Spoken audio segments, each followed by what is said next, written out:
भगवान ने गोपियों को बुलाया, सारी गोपियां आई।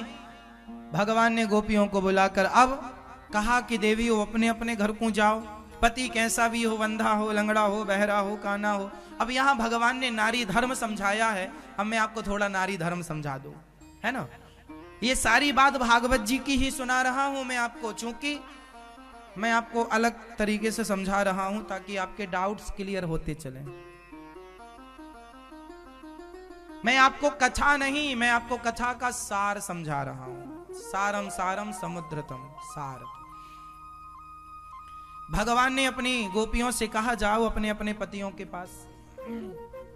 पति कैसा भी हो, अंधा हो, लंगड़ा हो, बहरा हो, काना हो, नारी का धर्म है पति की सेवा करना। नारी का धर्म क्या है? पति की सेवा। पति कैसा भी हो, पति की सेवा करना चाहिए कि नहीं? आप में से कितनी माताएं अपने पतियों की सेवा करती हैं? कितनी पत्नियां पतियों की सेवा करती हैं? मैं ये आप पांव दबाती हूं अपने पति के? हाँ या ना? नहीं? मैं आप पांव दबाती हो? कभी कभी दबाती हो? आप मैया पांव दबा लेती हो कभी पति परमेश्वर के? हाँ, लक्ष्मी जी पांव दबाती हैं ना। जैसे लक्ष्मी जी भगवान के पांव दबाती हैं, चरण सेवा करती हैं, उसी तरह आपको भी भगवान के पति को परमेश्वर, हमारे यहां पति को क्या माना जाता है?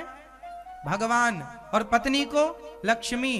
तो पुरुष आपका सम्मान करे, मतलब पुरुष स्त्री का आदर करे और स्त्री पति का सम्मान करे, यही गृहस्थी है, यही सदगृहस्थी है। एक दूसरे का ख्याल रखो, एक दूसरे के काम आओ, एक दूसरे के पूरक हैं आप। पति पत्नी दोनों कैसे रहें? साइकिल के दो पहिए की तरह रहें, एक के बिना दूसरा चले ही ना। जब साइकिल चलती है तो दोनों पहिए चलते हैं।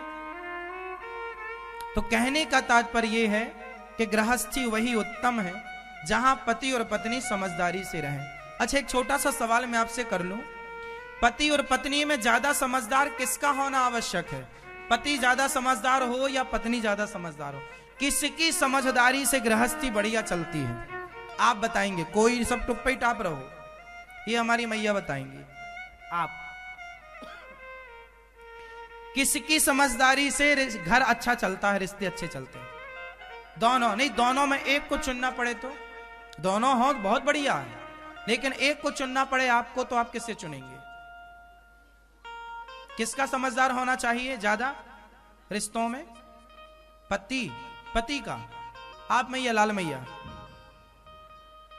पति का, पत्नी का, पीछे वाली मैया, और पीछे तीनों मैया बताओ।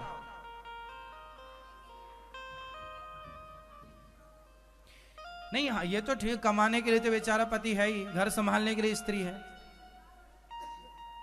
दोनों में एक को बताओ कि किसका अधिक समझदार होने से गृहस्थी अच्छी चलती है? किसका? पति, पत्नी? ठीक है, आप बताओ। पति, पत्नी, आप बताओ। आप बताओ मैया, कौन? पति, पत्नी? आप मैया बताओ। पत्नी, आप बताओ। पत्नी। पीछे वाली मैया बताओ मेरी मां। पत्नी। आप क्या कह रहे हैं? पतियों से भी पूछ रहे हैं, कुछ पतियों का भी वोट जरूरी है। नहीं, ये बुरा मान जाएंगे, हमसे तो पूछे ही नहीं। बताओ किसका समझदार होना जरूरी है? पति का, पत्नी का? मतलब आप समझदार नहीं होंगे, सब पूरा ठेका पत्नी लेके बैठे, तुम काहे नहीं समझदार होगे? बताओ भैया, पति का समझदार होना जरूरी है कि पत्नियों का? हाँ, पति का, पत्नी का?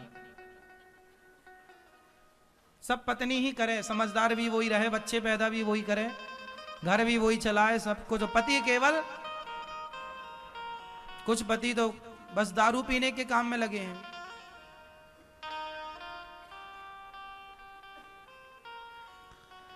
ये बात सही है कि जिस घर की स्त्री समझदार होती है उस घर की गृहस्थी बहुत अच्छी चलती है। पुरुष की अपेक्षा स्त्री ज्यादा समझदार हो। ये बात बिल्कुल सही है। जिस घर में स्त्री, इसलिए बेटों से ज्यादा बेटियों को समझदार बनाओ, बेटों से ज्यादा बेटियों को समझदार बनाओ। बेटी के कंधे पर 2 वंश की जिम्मेदारी है, 2 परिवारों की जिम्मेदारी है, बेटे का तो एक ही है। इसलिए बेटियों का समझदार होना चाहिए। बेटी यदि ठान ले तो गृहस्थी स्वर्ग जैसी हो जाएगी, आनंदमयी। इसलिए आप लोग अपने पति की सेवा करो और अपनी पत्नी का सम्मान। आप अपनी पत्नी का सम्मान करते हैं कि नहीं? कहां आपकी पत्नी? सम्मान करते हैं आपका? तो आपकी ज्यादा जिम्मेदारी नहीं है, इनकी ज्यादा है। आपकी भी ज्यादा है, उनकी भी ज्यादा है। हर घर की पत्नी समझदार हो, बढ़िया। पति भी बहुत समझदार हो।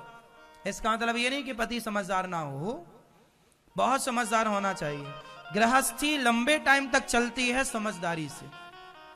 एक दूसरे के अंदर, एक दूसरे के प्रति झुकाव होना चाहिए, समर्पण की भावना होनी चाहिए। कभी आपने हमें डांट दिया, कभी हमने आपको डांट दिया, कभी आपने हमें कुछ कह दिया, कभी हमने आपको कुछ कह दिया। जब हम आपको कुछ कहें तो आप बुरा मत मानो, जब आप कुछ कहें तो हम बुरा ना माने। कई बार रिश्ते खराब हो जाते हैं बुरा मानने से।